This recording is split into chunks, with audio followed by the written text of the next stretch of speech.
Мусорная реформа в действии. В Башкирии запустили первый в регионе экологический цех. В здании бывшего консервного завода в Подымалово производят продукцию из песка и пластика. О том, как делают экологичную мебель, расскажет Азалия Гайнуллина. Используем пакеты, которые приносят нам местные жители. Также медицинские учреждения сдают нам пластиковые отходы в виде бахил. И производство крупные сдают нам стрейч-пленку, которая у них идет для оборачивания их продукции. В одном из цехов бывшего Подымаловского консервного завода теперь производят экологичную прочную мебель. Так, например, скамейка, сделанная из пластика и песка, весит целых 150 килограммов. Делают здесь все от скамеек и урн до заборов. В ход идут даже крышки от бутылок питьевой воды. Всевозможные крышечки, всевозможные китайские игрушки, всевозможные канистры. И твердый пластик – это главное наше сырье, это ящики, дробленые ящики. Кроме всего, что можно найти в свободном доступе, дробленое сырье нужно покупать. Ведь специального аппарата, который бы размельчал большие предметы на мелкие детали, у завода нет.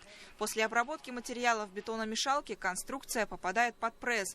Там она проводит до 15 минут. Далее на столе усадки, где вещь уже остывает, ей придают форму. После остаются лишь декорационные работы. Иными словами, уже отслужившие вещи попадают на вторичную обработку.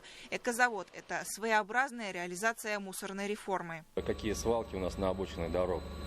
Это едешь, уму непостижимо, садоводы вывозят мусор просто на свалках, даже не на свалке, просто на обочины выкидывают.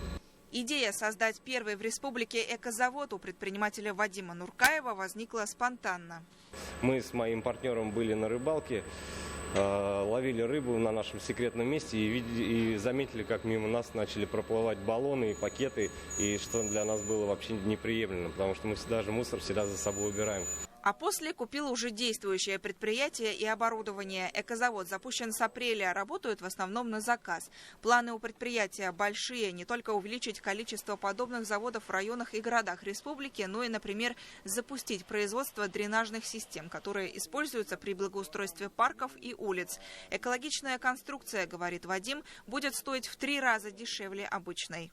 Данная вещь будет и надежнее, и лучше, чем сейчас, которые используются аналоги. Аналоги используются бетон, бетонная конструкция и чугунная крышка сверху.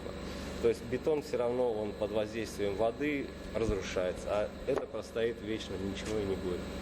Экозавод является участником проекта «Продукт Башкортостана». В будущем руководитель завода планирует озвучить свои идеи по развитию организации на предпринимательском часе. Азалия Гайнуллина и Вадим Исламов. Новости. Уфимский район.